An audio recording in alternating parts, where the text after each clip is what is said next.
எல்லாமே ஒரு ஹைட்ரோபோனிக்னா மண்ணில்லா விவசாயம். மக்கள் அதிகமாக பண்றாங்க.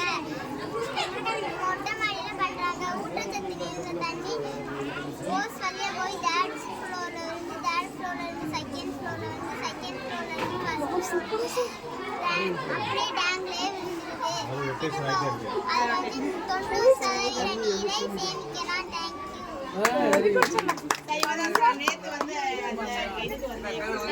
நல்லா சொல்லணும்.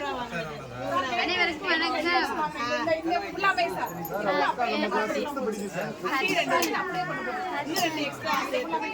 கழிவு நீர் எங்கள் வீட்டில் மழை நீரை சேகரித்து சுத்தம் செய்து நம்ம ஸ்டாலுக்கு 10,000 நம்முடைய ஸ்டால் நம்ம ஸ்கூலுக்கு ஃபர்ஸ்ட் பிரைஸ்.